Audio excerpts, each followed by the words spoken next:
ഉത്തരാഖണ്ഡിൽ തീർത്ഥാടന കണക്ടിവിറ്റി ശക്തിപ്പെടുത്തുന്നു. മഹത്തായ കുംഭമേളയ്ക്ക് ഒരുക്കങ്ങൾ വേഗത്തിൽ. ഋഷികേശ്. ഉത്തരാഖണ്ഡ് മുഖ്യമന്ത്രി പുഷ്കർ സിംഗ് ധാമി സംസ്ഥാന സർക്കാർ പ്രധാന തീർത്ഥാടന കേന്ദ്രങ്ങളിലേക്കുള്ള കണക്ടിവിറ്റി വേഗത്തിൽ മെച്ചപ്പെടുത്തുകയാണെന്ന് അറിയിച്ചു.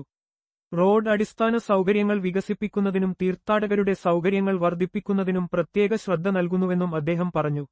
നടന്നുകൊണ്ടിരിക്കുന്ന വികസന പ്രവർത്തനങ്ങളെക്കുറിച്ച് സംസാരിക്കവെ പ്രധാന തീർത്ഥാടന കേന്ദ്രങ്ങളിലേക്കുള്ള റോഡുകൾ നവീകരിച്ചുകൊണ്ടിരിക്കുകയാണെന്നും ഭക്തരുടെ വർദ്ധിച്ചുവരുന്ന തിരക്ക് കൈകാര്യം ചെയ്യാൻ ആവശ്യമായ സൗകര്യങ്ങൾ ഒരുക്കുന്നുവെന്നും അദ്ദേഹം വ്യക്തമാക്കി.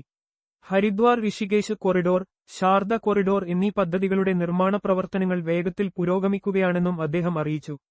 യാത്ര സുഗമമാക്കാനും ടൂറിസം വർദ്ധിപ്പിക്കാനും പ്രദേശത്തിന്റെ ആത്മീയ അടിസ്ഥാന സൗകര്യങ്ങൾ ശക്തിപ്പെടുത്താനും ഈ പദ്ധതികൾ ലക്ഷ്യമിടുന്നു. അടുത്ത വർഷം നടക്കാനിരിക്കുന്ന കുംഭമേളക്കായുള്ള ഒരുക്കങ്ങൾ പുരോഗമിക്കുകയാണെന്നും ഹരിദ്വാറിലും ഋഷികേശിലും പ്രധാന അടിസ്ഥാന സൗകര്യ പദ്ധതികൾ സമയബന്ധിതമായി പൂർത്തിയാക്കാൻ സർക്കാർ ശ്രമിക്കുന്നുവെന്നും ധാമി കൂട്ടിച്ചേർത്തു.